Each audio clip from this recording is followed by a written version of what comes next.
ॐ यत्कृपालसमात्रेण पुरुषार्थचतुष्टयं प्राप्यते तामहं वन्दे गोविन्दं भक्तवत्सलं अनन्तगुणसम्पन्न अनन्तभजनप्रियं अनन्तरूपिणं वन्दे गुरुमानन्दवर्धनम।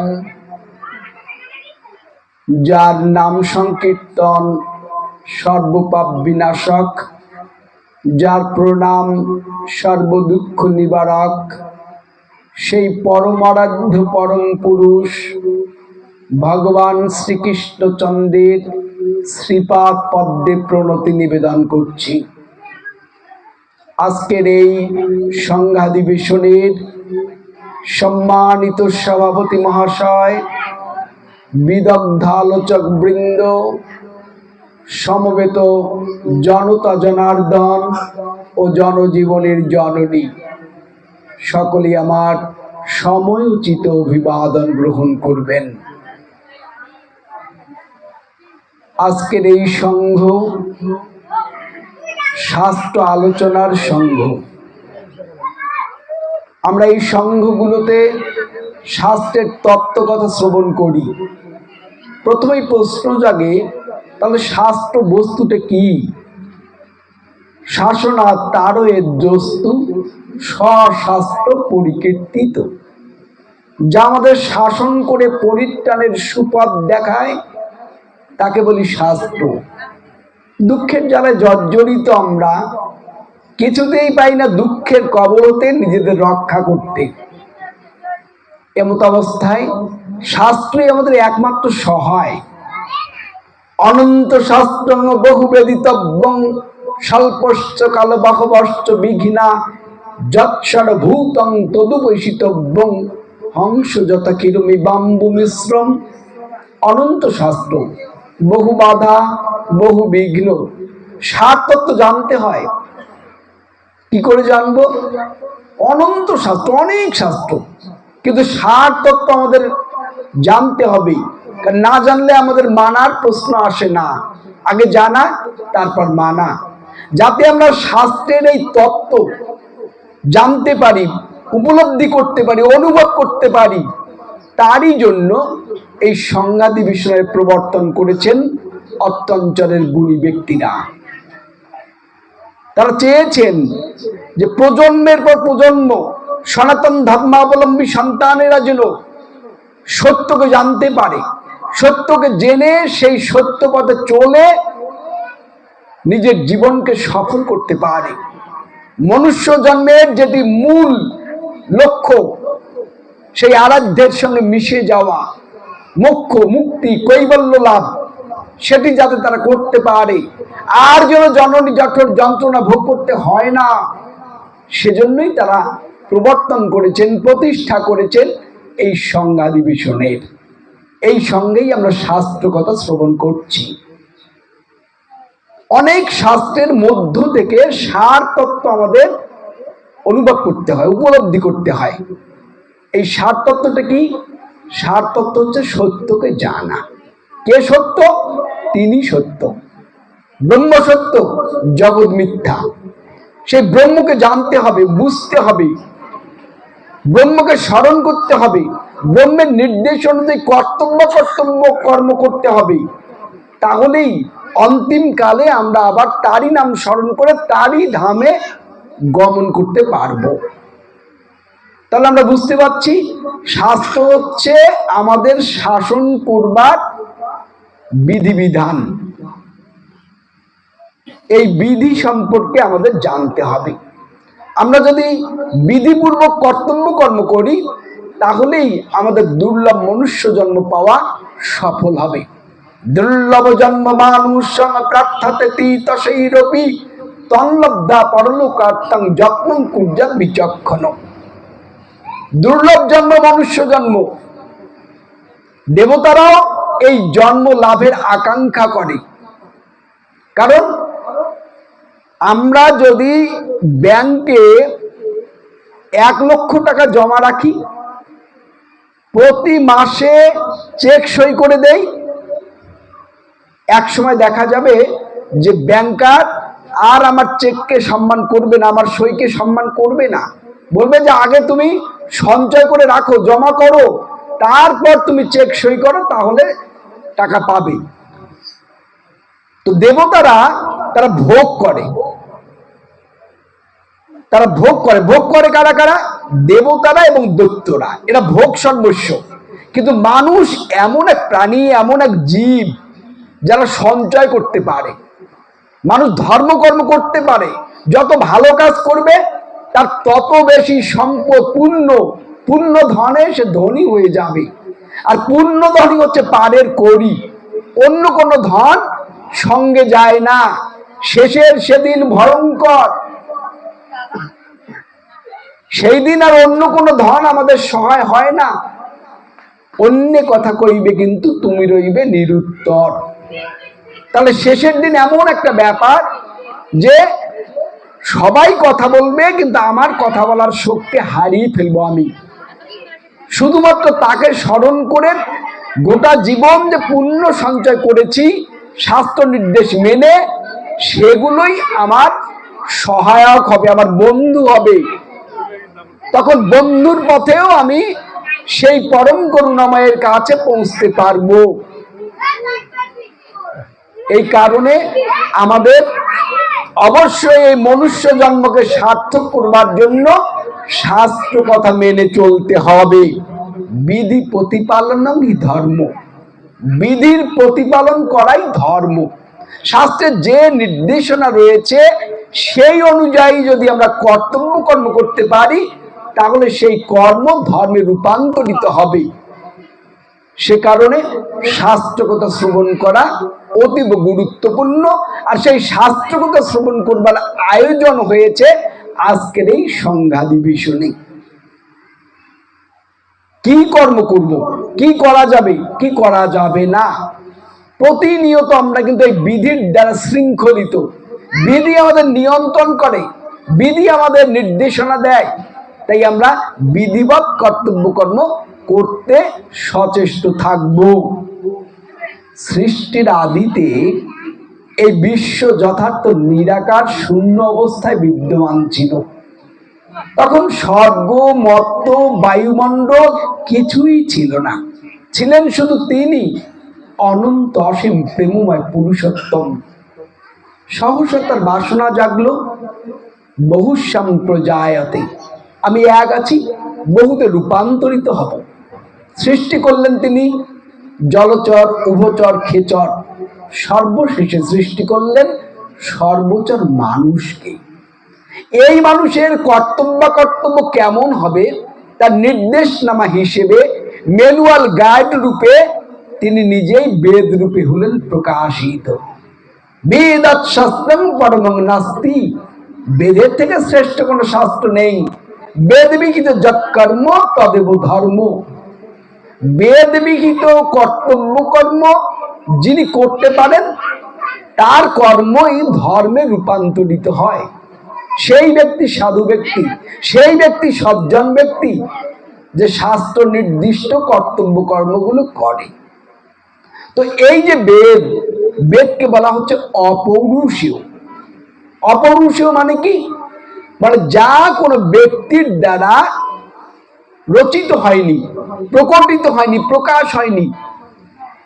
এটি ব্যক্তিরা কি করেছেন? দর্শন করেছেন। এই নিয়ম কানুনগুলো, এই শৃঙ্খলাটা তারা জেনেছেন, তারা এটা রচনা করেনি, এটা আবিষ্কার করা বলা যায়। কিরকম? অনেকেই ভাবছে যে বেদ কেমন করে অপৌরুষেয় হয়। এ কথাটা অনেকের কাছেই বালকোচিত কথা মনে হতে পারে, যে বেদ তো একগুলো জ্ঞান, তো সেই জ্ঞান কোনো ব্যক্তির কাছ থেকে আসবে, কিন্তু এটা কি করে হয়? এর উত্তর সাধক জনেরা, মহাজনেরা এইভাবে দেন যে সূর্য থেকে রশ্মি, সূর্য থেকে আভা, তার আলোর বিচ্ছিরণ ঘটে, কিন্তু সেই আলোর জনক সূর্য নন, বরং সূর্যের প্রকাশই হচ্ছে তার আভা, তার জ্যোতি, তার কিরণ। এই আলোর দ্বারাই আমরা কিন্তু পথ দেখি, পথ চলি, কিন্তু এই আলোর প্রবর্তক সূর্য নিজে নয়। তদ্রূপ ভগবানও কিন্তু এই বেদের জনক নয়, ভগবানই প্রকাশ হচ্ছে এই বেদ। বেদ স্বয়ং প্রভু, এটি তারই প্রকাশ।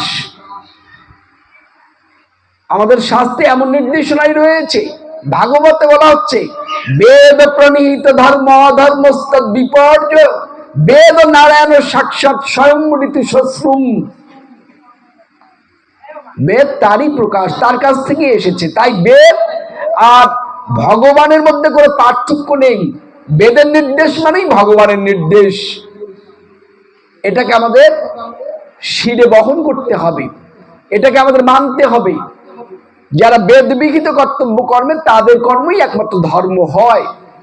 অন্যরা যারা স্বেচ্ছাচারী ভাবে, যথেচ্ছাচারী ভাবে নিজের যুক্তিতে, নিজের নির্দেশনায় কোনো কর্ম করে, সেই কর্ম ধর্মে রূপান্তরিত হয় না। ওই কর্ম স্বেচ্ছাচারী কর্ম। এই বেদের যে নির্দেশাবলী, এই নির্দেশাবলী আমরা কোথায় পাই? প্রাচীনকালে বেদ গুরু পরম্পরায়, শিষ্য পরম্পরায় প্রচারিত হতো। এইরকম নৈমিষারণ্যে ভক্ত সমাগমে গুরুদেব তার শিষ্যদের কাছে প্রবচন করতেন। এই প্রবচনের প্রভূত প্রভাবে শিষ্যরা সেই বেদের গুহ্য তত্ত্বগুলো আয়ত্ত করতেন, সেগুলো সম্পর্কে তারা অনুভূতি রাখতেন, জ্ঞান রাখতেন, এবং পরবর্তীতে সেই নির্দেশনা অনুযায়ী কর্ম করেই তারা সফল হতেন। আজও আমাদের সময় এসেছে সেই বেদের যে তত্ত্ব সেগুলো জানবার। এই বেদের তত্ত্ব আজ আমরা পুস্তকাকারে পাচ্ছি, কিন্তু প্রাচীনকালে তা ছিল না। তাই বেদের আর এক নাম হয়েছে শ্রুতি। কারণ শুনে শুনে শিষ্যরা এই আদেশ নির্দেশগুলো জানতো, শিখতো এবং সেগুলো নিজের জীবনে মানত। এই কারণেই বেদের নাম হয়েছে শ্রুতি। কিন্তু বেদ অনেক কঠিন, দুরূহ, এটা সহজে বোধগম্য হয় না, সাধারণের বোধগম্যের বাইরে। তাই বেদের তত্ত্বকে সবার কাছে পৌঁছে দেবার জন্য অনেক শাস্ত্রের প্রবর্তন হলো। এলো সংহিতা শাস্ত্র। সংহিতার অপর নাম বা নামান্তর হচ্ছে স্মৃতি। তাকে বলা হয় ধর্মশাস্ত্র, স্মৃতিকে বলা হয় ধর্মশাস্ত্র। মন্নক্তি বিষ্ণুহারিত যজ্ঞবল্ক সনঙ্গিরা জমাপস্তম্ভ সম্বর্ত কাত্যায়ন বৃহস্পতি পরাশর ব্যাসশঙ্কা লিখিতা দক্ষ গৌতম শতাতম বৈশিষ্ট্য ধর্মশাস্ত্র প্রযোজকা। ধর্মশাস্ত্রের আমরা পরিচয় লাভ করতে পারি এভাবে। কিভাবে? কোন শাস্ত্রকে আমরা ধর্মশাস্ত্র বলবো?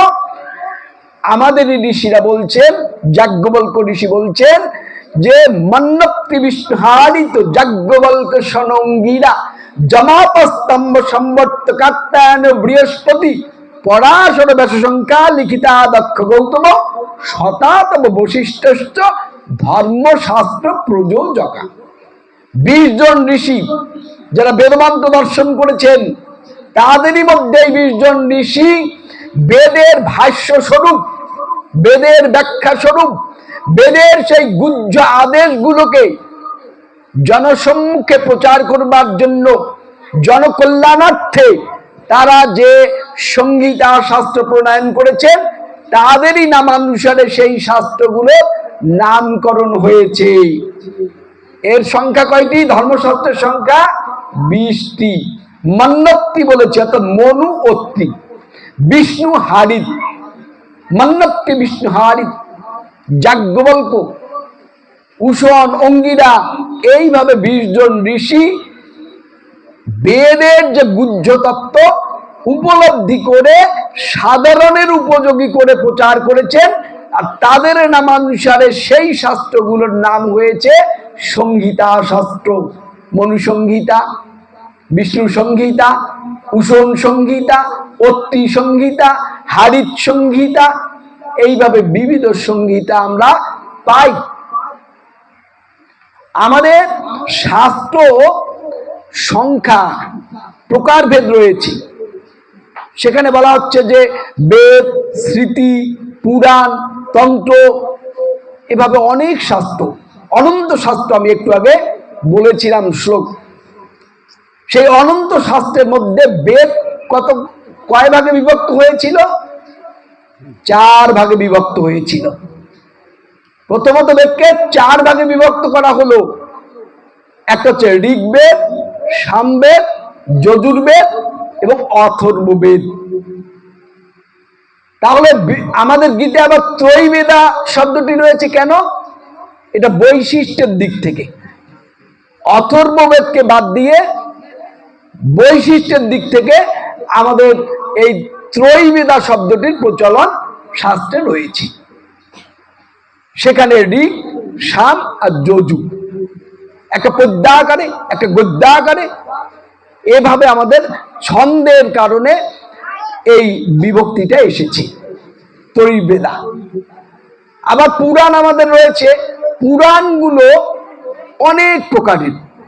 প্রথমত সাত্ত্বিক, রাজসিক, তামসিক 3 প্রকার পুরাণ। প্রত্যেক পুরাণ 6 ভাগে বিভক্ত, 6 খণ্ডে। যেমন আমরা সাত্ত্বিক পুরাণ দেখবো 6খানা, রাজসিক পুরাণ 6খানা, তামসিক পুরাণও 6খানা, 3 6 18খানা মহাপুরাণ। আবার 18খানা আমাদের রয়েছে উপপুরাণ। এই যে পুরাণগুলো, সাত্ত্বিক পুরাণের নির্দেশনাকে আমাদের বেশি গুরুত্ব দিতে হয়। সাত্ত্বিক পুরাণ কোনগুলো? যেখানে বিষ্ণু সংক্রান্ত আলোচনা রয়েছে, সেই পুরাণগুলো সাত্ত্বিক পুরাণ। পদ্মপুরাণ সাত্ত্বিক পুরাণ, আমাদের গরুড় পুরাণ সাত্ত্বিক পুরাণ। তো এইভাবে 6টা পুরাণ সাত্ত্বিক, 6টা পুরাণ রাজসিক, 6টা পুরাণ হচ্ছে তামসিক। যদি এমন হয় যে একটা তামসিক পুরাণে বলা হচ্ছে, যেমন অগ্নি পুরাণ তামসিক পুরাণ, এখন সেই তামসিক পুরাণে একটা নির্দেশনা রয়েছে, সেই নির্দেশনার সঙ্গে রাজসিক পুরাণের নির্দেশনার যদি পার্থক্য দেখা দেয়, তখন আমাদের কি করতে হবে? শাস্ত্র বলছে তামসিক পুরাণ নয়, রাজসিক পুরাণের সিদ্ধান্তই মানতে হবে। আবার সাত্ত্বিক পুরাণ আমাদের রাজসিক তামসিক পুরাণের বিরুদ্ধে একটি সিদ্ধান্ত পেশ করেছি, নির্দেশনা দিয়েছি যে এটি করা উচিত। সঙ্গে সঙ্গে আমার ওই রাজসিক তামসিক পুরাণের সিদ্ধান্তকে উপেক্ষা করে সাত্ত্বিক পুরাণের আদেশকেই বরণ করতে হবে। আমাদের ক্রম এটা। আপনারা দেখবেন সমাজে কোনো বিষয় নিয়ে যদি বিরোধ দেখা দেয়, সঙ্গে সঙ্গে একদল লোক কি করে? বলছে যে যাদের একটু জ্ঞান কম থাকে তারাই কথায় কথায় কিন্তু পুস্তক বের করে। অল্প পড়া ব্যক্তি পুস্তকস্থা চজা বিদ্যা পরো হস্তগতম ধনম কার্যকালে সমুৎপন্নে নতদ বিদ্যা নতদ ধনম। ওদের অহংকার বেশি, কথায় কথায়, মানে মগজে নাই, পুঁথিতে আছে, সঙ্গে সঙ্গে বের করে দেখায়। এখন দেখা গেল যে দেখালো যে এই যে পুরাণে বলা আছে, অগ্নি পুরাণে বলা আছে এই কাজ করা যাবে না বা এই কাজ করতে হবে। সাধারণ ভাবলে হ্যাঁ এটা তো অগ্নি পুরাণ, মানা উচিত। কিন্তু তার তো এই বিচার নেই যে অগ্নি পুরাণে এটা আছে, রাজসিক পুরাণে এর বিরুদ্ধে কোনো নির্দেশনা আছে কি না, বা সাত্ত্বিক পুরাণে এই কথাটাই আছে না অন্য কথা রয়েছে। এই বিচার বিশ্লেষণ সাধারণ করতে পারে না, যার ফলে ওই যে একদেশদর্শী সিদ্ধান্ত সমাজে প্রচলিত হয়ে যায়। তাই নানা মুনির নানা মত বলে একটি কথা আমরা শুনি। নানা মুনির নানা মত রয়েছে, কিন্তু উপসংহারে আমরা দেখব যে বেদ, স্মৃতি, পুরাণ, তন্ত্র সব বিচার করে বৈদিক নির্দেশনাকেই গুরুত্ব দেয় আমাদের ঋষি পুরুষেরা, আমাদের মহাজনেরা। আমাদের দ্বাদশ মহাজন রয়েছে, তাদের নির্দেশনা মানতে হবে, তাদের নির্দেশনা মানাই আমাদের কর্ম। এটা অবশ্যই আমাদের জানা উচিত। তো এভাবেই আমরা শাস্ত্রের নির্দেশনাগুলো জানব। যদি কখনো পুরাণের সঙ্গে স্মৃতিশাস্ত্রের নির্দেশনার তফাৎ হয়, বিরোধ হয়, তখন পুরাণ নয় স্মৃতি মান্য। স্মৃতি পুরাণ বিরোধেন স্মৃতির গড়িয়সী। যদি স্মৃতির সঙ্গে পুরাণের বিরোধ হয় তাহলে স্মৃতি মানল, আবার বেদের সঙ্গে যদি স্মৃতির বিরোধ হয় বলছে স্মৃতি নয়, তখন কাকে মানবো? বেদ। তাবৎ গর্জন্তি শস্ত্রাণি জম্মুকা বিপিনে যথা নগর্জতি মহাশক্তি যাবৎ বেদান্ত কেশরী। মানে বনের মধ্যে, অরণ্যের মধ্যে তখনই আমরা কিন্তু শৃগালের তর্জন গর্জন শুনতে পাই। শৃগাল মানে চতুর একটা প্রাণী রয়েছে, শিয়াল মামা হুক্কা হওয়া করে। তো এই শিয়ালের তর্জন গর্জন কখন শোনা যায়? যখন সিংহ নীরব, ঘুমন্ত বা অনুপস্থিত, তখনই কিন্তু এই পশুটি, অতি চালাক একটি পশু, সে চিল্লাচিল্লি করে। তো এই যে শৃগাল, এর তর্জন গর্জন বন্ধ হয়ে যায়, নিশ্চুপ হয়ে যায়, নীরব হয়ে যায় যখন একবার সিংহ হুঙ্কার দেয়। তাই শাস্ত্র বলছে তাবৎ গর্জন্তি শস্ত্রাণি জম্মুকা বিপিনে যথা নগর্জতি মহাশক্তি যাবৎ বেদান্ত কেশরী। বেদান্ত কেশরী মানে, কেশরী মানে সিংহ, সিংহ স্বরূপ যে বেদ, অনেক শাস্ত্রের মধ্যে সিংহ স্বরূপ যে বেদ, এই বেদশাস্ত্রের নির্দেশনাই আমাদের মানতে হবে। এই বেদশাস্ত্রই আমাদের চরম, এই বেদশাস্ত্রের নির্দেশনা মানাই আমাদের কর্তব্য। এই বেদ হচ্ছে সিংহ শাস্ত্র। সিংহের রাজা যেমন, বনের রাজা যেমন সিংহ, তেমনি শাস্ত্রের রাজা হচ্ছে আমাদের বেদ।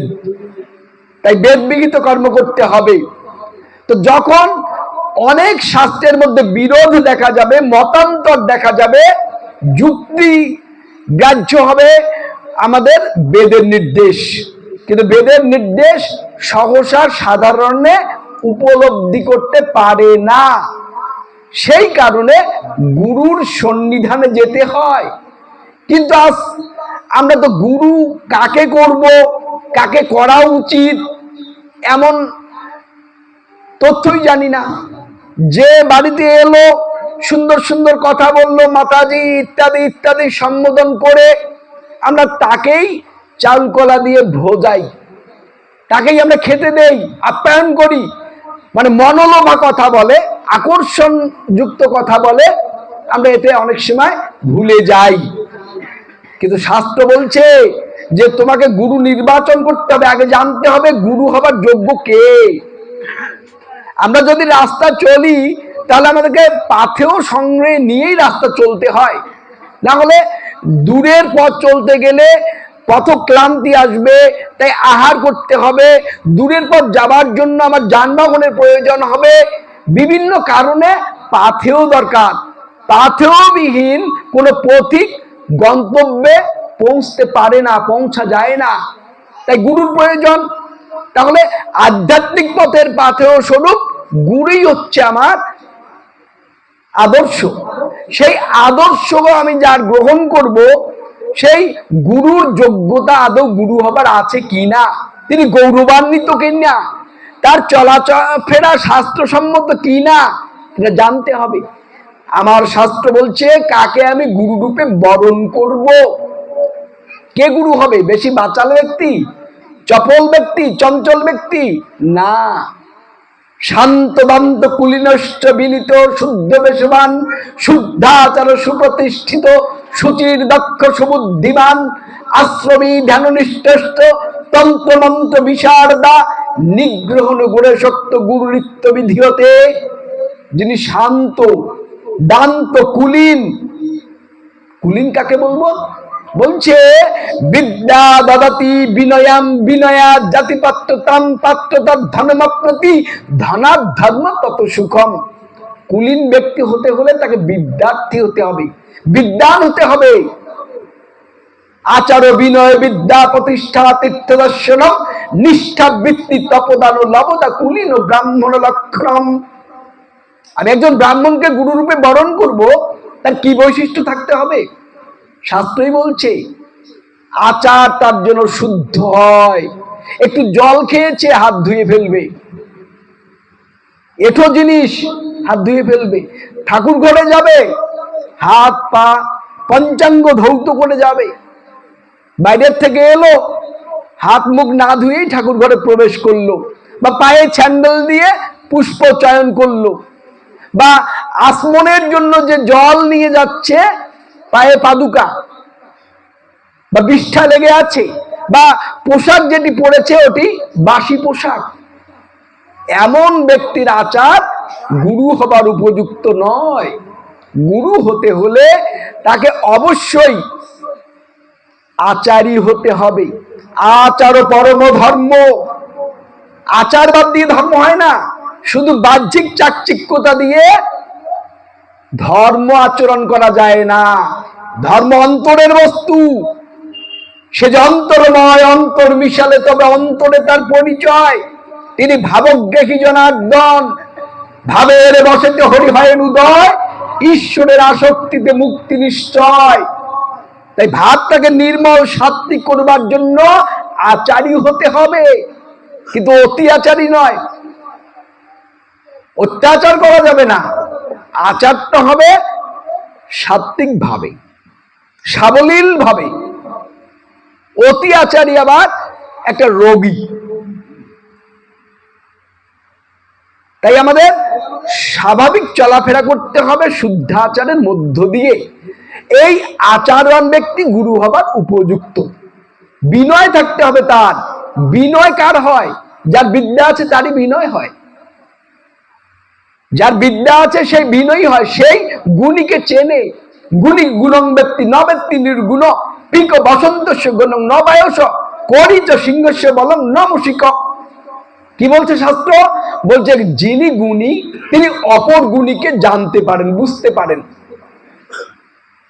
কোষ্ঠী পাথর যদি আমার সামনে না থাকে, তাহলে আমার আংটিটা সোনার কিনা সেটা আমি কি করে জানবো? এটা অন্য পাথরে ঘষলে সোনার সোনাত্ব আছে কিনা সেটা আমি যাচাই করতে পারবো না। তো সেই ব্যক্তি গুরুকে চিনবে বা যোগ্য ব্যক্তিকে চিনবে যার নিজের যোগ্যতা রয়েছে। তাহলে শিষ্যেরও যোগ্য হতে হবে। শুধু গুরু যোগ্য হলেই তো হবে না, শিষ্যকেও যোগ্য হতে হবে। কোষ্ঠীপাতর না হলে সোনাকে চেনা যায় না। তাই ভালো শিষ্য, যোগ্য শিষ্য না হলে গুরু নির্বাচন সম্ভব নয়। তো বিদ্যান ব্যক্তিকে গুরু করব। বিদ্যান ব্যক্তি কে হবে? বলছে বিদ্যান ব্যক্তি হবে সেই যার বিনয় আছে। বিদ্যাই মানুষকে বিনয় দান করে। বিনয়ী ব্যক্তি একটা সুন্দর সমাজ গঠন করতে পারে। এই যে আপনারা অনেকগুলো মানুষ একত্রিত হয়েছেন, শাস্ত্রকথা শ্রবণ করছেন প্রতি মাসে, এই আয়োজন কে করেছে? এই প্রতিষ্ঠা কে করেছে? একজন গুণী ব্যক্তি, একজন গুরু পদবাচ্য ব্যক্তি। শাশ্বত সনাতন ধর্মকে তিনি সবার মাঝে বিলিয়ে দেবার জন্য অতি প্রাচীনকালে এই সংঘটির প্রবর্তন করেছিলেন। আজও সেই সংঘটি কার্যকরী হয়ে আছে, আমাদের জ্ঞান দান করছে। পরিচালক পরিবর্তন হয়েছে। একসময় অক্ষয়বাবু এসেছেন, এখন আর একজন এসেছেন। তা হবে, এটা নিয়ম। কিন্তু এই ব্যবস্থাটার প্রবর্তন যিনি করেছেন বা এই সংগঠন পরিচালনার ক্ষেত্রে আরো দক্ষতা যিনি প্রদর্শন করতে পারবেন, তিনি স্মরণীয় হয়ে থাকবেন যুগে যুগে। তাকেই মানুষ স্মরণে রাখবে। তিনি গুরু পদবাচ্য হবেন। তাকে দাবি করতে হবে না যে আমি গুরু। তার আচার, তার বিনয়, তার বিদ্যা, তার প্রতিষ্ঠা, তার তীর্থ দর্শনের অভিজ্ঞতা, এগুলোই তাকে গুরুর পদে আসীন করবে। এটি করে, আমরা যুগে যুগে তাই দেখেছি। তাহলে আমরা দেখছি গুরু রূপে আমরা তাকেই বরণ করব যিনি শান্ত, দান্ত, কুলীন, বিনীত, শুদ্ধ বেশবান। মানে এই যে পোশাক পরবে একটু শুভ্র, তার পোশাক যেন উগ্র না হয়। গুরুর পোশাক কেমন হবে তাও শাস্ত্র বলছে যে একটু শ্বেত বর্ণের, একটু মালিনতা মুক্ত পোশাক, যেন পরিষ্কার হয়, স্বচ্ছ হয়। কারণ পোশাক কিন্তু মানুষের মনের প্রকাশ ঘটায়, রুচির প্রকাশ ঘটায়। রুচিনাং বৈচিত্র্য দ্বিজ কুটিল নানা পথ তুষাং। রুচি বৈচিত্র্যের তারতম্যের কারণেই মানুষ কিন্তু বিভিন্ন পথে গমন করে। অনেক মত রয়েছে, কিন্তু এক এক ব্যক্তি এক এক পথের দিকে কেন ধাবিত হয়? যার যেমন রুচি।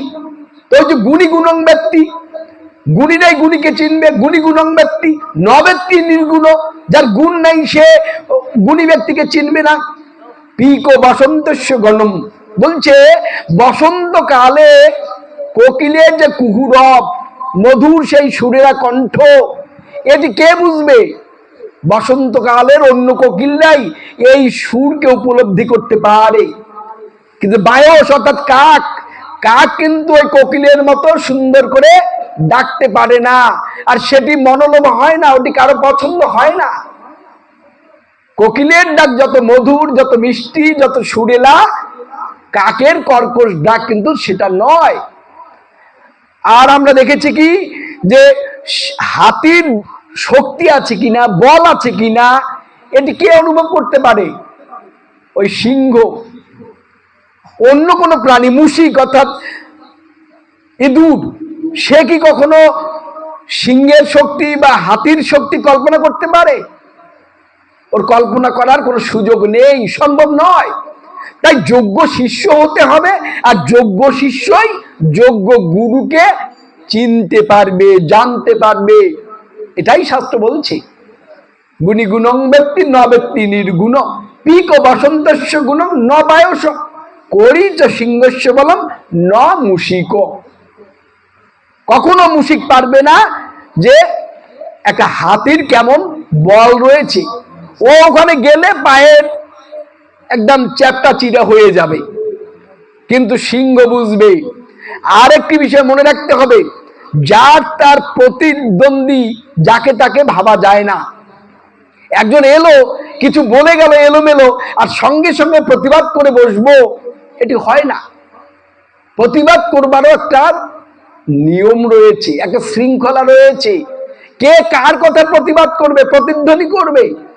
আপনারা দেখবেন যে বনের মধ্যে শৃগাল বা অন্যান্য পশু পাখি যতই তর্জন গর্জন করুক, আস্ফালন করুক, চিল্লাচিল্লি করুক, তাদের হুক্কা হওয়াতে সিংহ কখনো প্রতিধ্বনি দেয় না। সিংহ কখন প্রতিধ্বনি দেয় জানেন?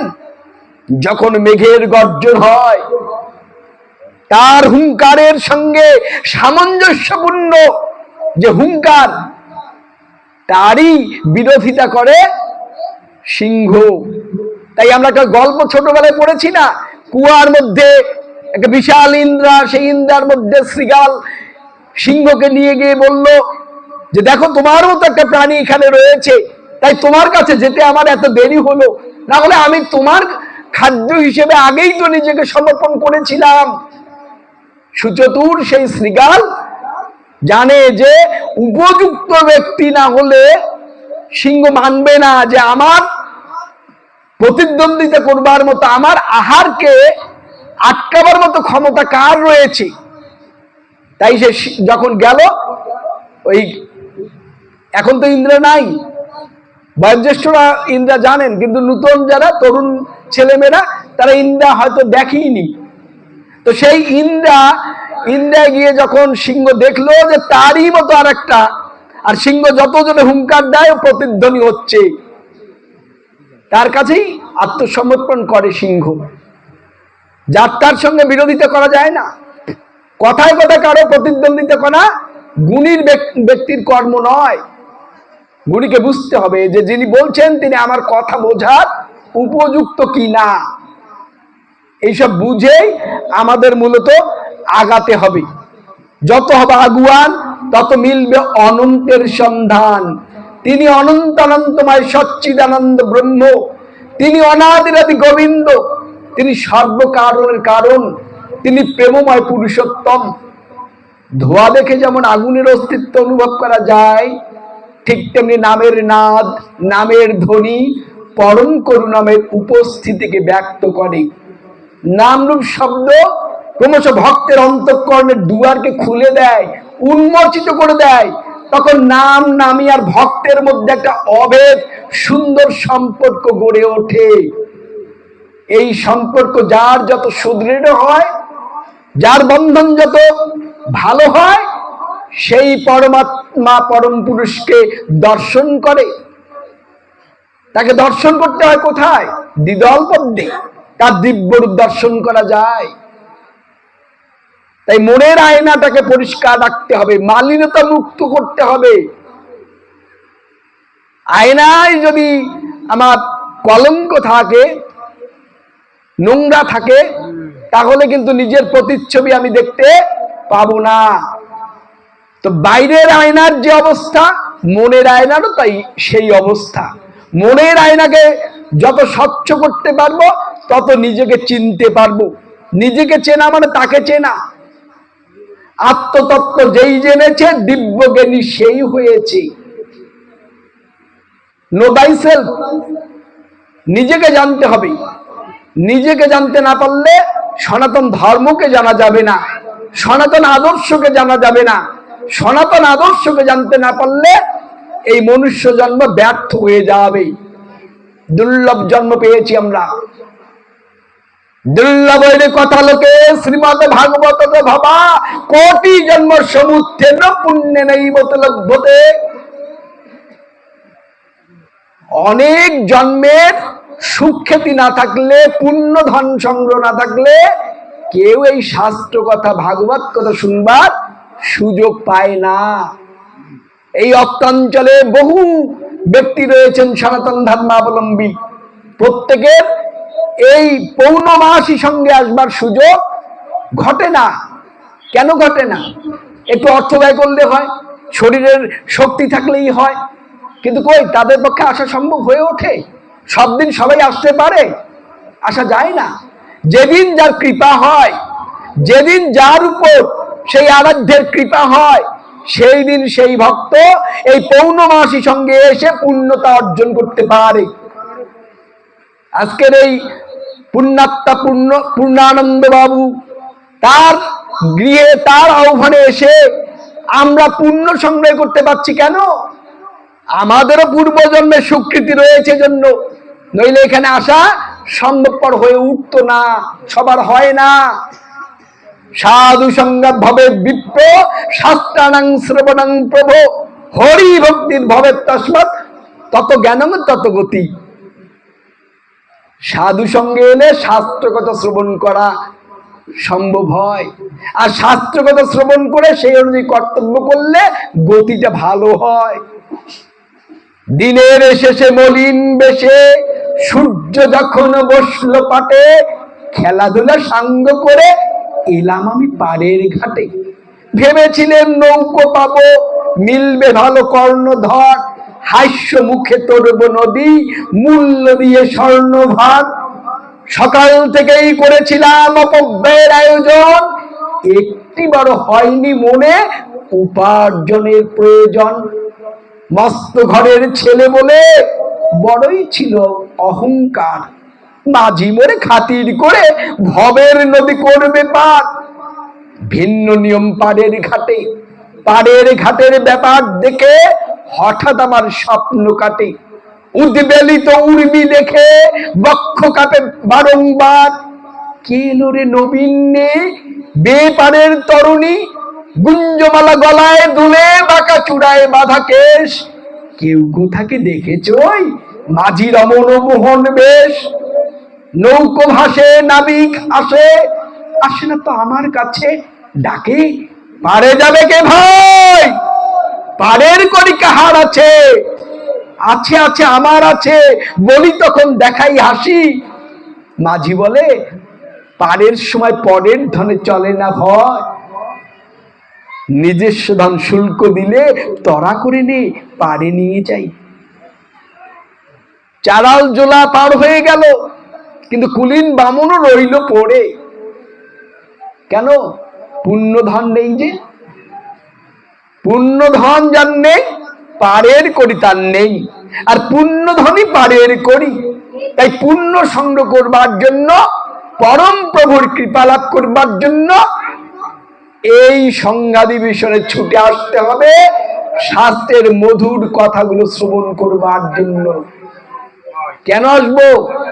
এখানে ভালো আছি, আমার কি প্রয়োজন রয়েছে এই শাস্ত্র কথা শ্রবণ করবার, সময় নষ্ট করবার? সময় কোথায় সময় নষ্ট করবার?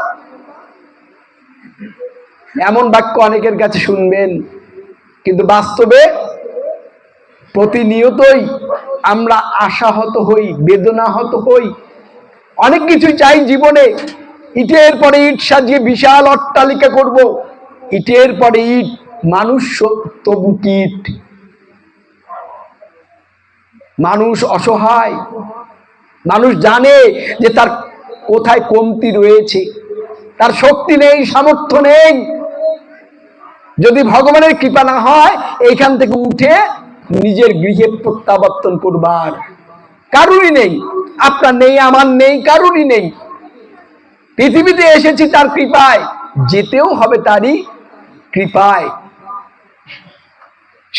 সেদিন ভয়ঙ্কর, একটু আগে বলেছিলাম, অন্য কথা কইবে কিন্তু তুমি রইবে নিরুত্তর। অঙ্গঙ্গলিতং পলিতং মুন্ডং দন্তবিহীনং জাতং তুণ্ডং করদিত কম্পিত শোভিত দণ্ডং তদাপি ন মুঞ্চত্যাশা ভণ্ডং। একদিন অঙ্গ গলে যাবে, পচে যাবে, চুলগুলো পেকে যাবে, দাঁড়ানোর শক্তি হারিয়ে ফেলবো। যে লাঠিটির উপর ভর করে নিজের শরীরটাকে ধারণ করব, সেটিও কোথায় আছে খুঁজে পাবো না। তাই সময় থাকতেই সাবধানতা অবলম্বন করতে হবে। আজ যৌবন যার, তারই ধর্মকর্ম করবার সময়, কিন্তু এইসব সংঘাধিবেশনে 50 ঊর্ধ্ব ব্যক্তিদেরই দর্শন পাওয়া যায়, কিন্তু যাদের শেখা উচিত তাদের খুব একটা আমরা পাই না সাক্ষাৎ। আর যাদের সাক্ষাৎ পাই তারাও বেশি দিন আসতে পারে না, কারণ আস্তে আস্তে শরীরটা গলে যাবে, পচে যাবে।